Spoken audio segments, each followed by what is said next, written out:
Durrësi ka përkujtuar 81 vjetorin e qeverimit të vendit me ceremoni homazhesh pranë mauzolumit të dëshmorëve.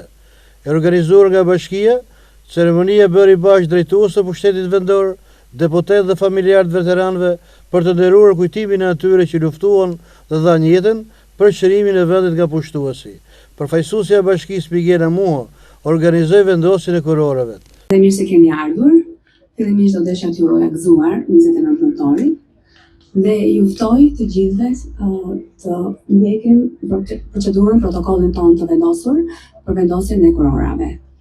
Ju ftoj të gjithëve.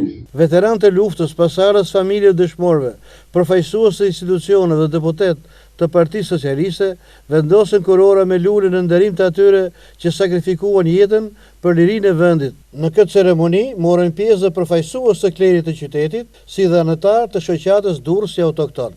Pjesëmarrësit sollën në vëmendje sakrificën e brezit që kontriboi për çlimin e Shqipërisë, duke theksuar se kujtesa historike duhet të mbetet e gjallë. Durrësi është e qendër të historisë shqiptare të luftës së dytë botërore, pasi ishte qyteti nga ku filloi historia e luftës nacionale qeverimtare me 7 prill 1939. Në ceremoni ishte një person që doli me foton e Enver Hoxhës. E ndërtoi Shqipërinë e gjeti zero dhe bëri lule për gjithë Shqipërinë.